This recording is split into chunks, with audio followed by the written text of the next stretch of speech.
I need a hero before we continue our exciting trip through the byways and highways of plotting, with scenic stops scheduled for plotting the mystery, SF novel, the fantasy and, oh yes, the romance, as well as additional excursions to plot that is just good. Let's talk character. The reason for this exciting side trip is that, as you know or possibly not, character is inextricably linked to plot. The type of plot you have depends to an extent on the type of character you have, or vice versa.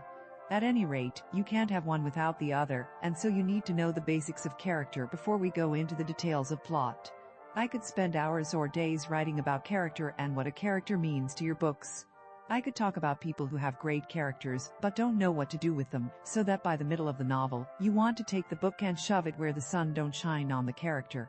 I could talk of characters that break your heart and are capable, by themselves, of carrying a so-so novel. I could talk of characters that start out interesting and then turn out repulsive.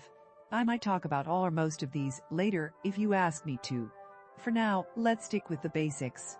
I'm probably not giving you any news when I say that if you want to write a novel or a series, especially a series, you need to have an interesting character. Some time ago a friend asked me if I would write a character of a specific type, and I said, well, I could in a short story. But since I have no personal knowledge or interest in this type of character, I could never write it in a short story. I'm not interested enough. That is your first cut. If you're going to spend however long it takes you to write a novel with this person, she has to be someone you have minimal interest in. For a short story, where the time to write ranges from an afternoon to a few days, you don't need to have a character that's riveting. Not that it hurts to. An interesting situation will do. So number 1, have a character that interests you. Now you have a character that interests you. Does this mean she will interest other people? Possibly. It all depends on how you sell him/her. Part of what attracts others in a character is determined by the others you want to attract. I'm not suggesting in any way, shape or form that you let the audience dictate your character. However, please keep in mind that you have to give the right cues for the audience to pick up on who your hero is, and to be attracted to him/her. Your military SF will have a distinctly different character from your fantasy. Or at least you'll present them differently. Number 2, present the character in a genre-adequate manner. For instance, in an SF you'll describe the male hero's physical appearance in far less detail than in a romance. It doesn't matter as much. However, there are some rules that apply to all books, with the possible exception of literary, and I can't help you. At any rate, let's say you have an innocent-type character, a young girl just out in the world, who doesn't know anything. She's moving through a raging war zone, and someone is always picking up and doing stuff for her. How long do you think this will be interesting? Unless you have one person who picks her up and stays with her for the whole novel, and then the novel is about that person, really how long do you think before your readers start rolling their eyes? At the opposite extreme, let's suppose your character is a magical being with unlimited power. He can transform matter. He can stop hearts with a look. He can make rivers flow or stop. More importantly, he can command time, so he can go back and win any battles he'd lost before. If you're thinking, oh, what's the point? You are correct. I could see doing a short story where this person comes to grips with the fact that this power makes him both more and less than human. But a novel? It would be Godzilla vs. Bambi. Over and over and over again. So, you want to be somewhere in the middle, right? Just like you want to both reward and punish your character. Well, yes. Though for a good character I never understood the appeal of reading about an anti-hero as the main character, so I refuse to explain how to write one. Not because it's not a valid choice, but because I plain don't get it. You usually have a character that's great, but has one fatal flaw. This, if you go back in time, is the way of the great heroes of myth. Like Achilles, of course, though there are others. In fact, that is the tried and true way to build a fascinating character. You take an almost perfect being, and you use your plot to push it as one imperfection. Consider Superman. Knowing how capable he is, doesn't it bring you to attention and full emotional involvement to see him under the effects of kryptonite? Would it have the same effect if he were Joe Schmo with no special powers? Of course not. There's something tragic and grand in the perfect being brought low.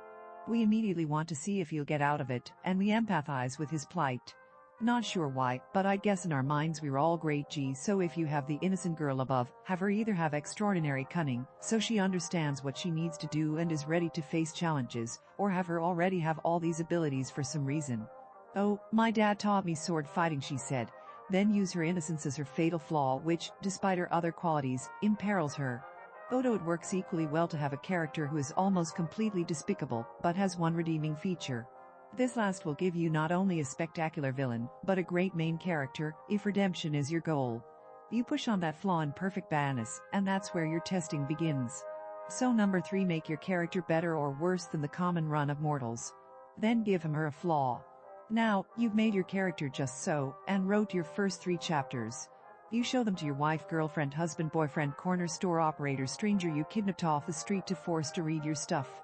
And they all tell you I hate so-and-so. So-and-so sucks. And you think, curse Sarah. She failed me. This is entirely possible, but the other part of it is that you might have presented the character wrong. Let me explain.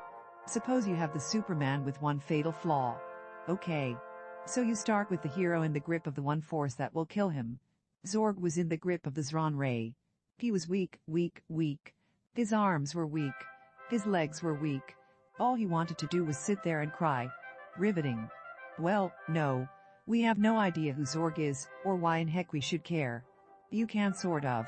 It occurs to me I just did this in novel I'm finishing. Gee, get away with it if this is a short section in the beginning, to indicate that your seeming Superman is vulnerable. After half a page, he breaks free, lays waste to his enemies and Shazam. You have an interesting hero. Odo, I'd not have him meditate on how weak he is, but rather trying to break away. The grip of the force is shown against his efforts to escape. So 4 number present character in a way we care about. In this there are other caveats in general. Don't show your character bored, despondent or defeated to start with. You can show all of that, but not right up front. We don't know this person, and we don't want to put up with his angst right up front. It doesn't mean you can't start with him or in a problem. It's quite alright to show him or furious, vengeful, upset, as long as it's an active sort of emotion. I'm going to get that girl back if it's the last thing I do, as opposed to, oh, she left me. I'll sit here and cry my eyes out. Poor me. Also, your characters, even if you base them on your best friend, your wife, or your dog, cannot be realistic. Why not? Well, real characters are, in general, quite boring. If you don't believe me, go and read your favorite book. Chances are the character there, with his or hang-ups, interests or powers should she exist in real life, would either be locked up, in a madhouse, or dead. Interesting characters are exaggerated. The good are better than us. The bad are worse than us. The neurotic could not cross the street unattended in real life. And as for the hero of a romance, well, if he existed in real life, we'd all flock to him. All of us. Even straight males. It is very important to remember you're not writing real life. You're writing fiction. Fiction needs to be interesting, have internal logic and be believable. Real life. Not so much. With that in mind, pay attention to how you describe the character too. For instance, let's suppose that your character is ugly. For some reason, we are programmed to equate ugly with evil. We know this isn't true, not in real life, but 9 out of 10 readers will perceive it that way. So if your character is ugly, make sure you describe one good feature right up front. His face was ugly, craggy and scar-covered, but his eyes had a soft light that showed his caring disposition. Number 5, make sure your character is larger than life, and then present him or her in a way people will find appealing.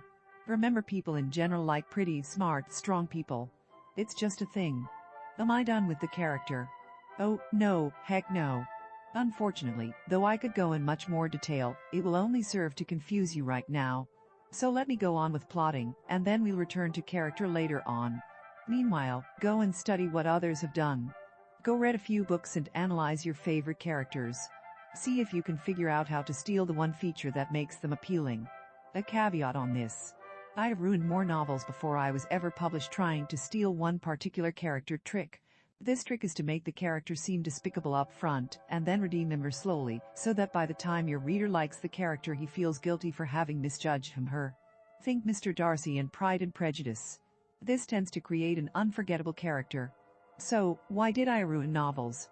Because it took me forever to figure out I needed to foreshadow his eventual transformation early enough, and also that he couldn't be the sole POV character or the main one, till the transformation is accomplished. When studying riveting characters and figuring out how to steal them, remember the details. Make sure you don't mess up the formula. If you like this content and want to support this channel, the blog, and Sarah's continued writing, please like and subscribe. If you really enjoy the content, please come and join the fun at accordingtohit.com.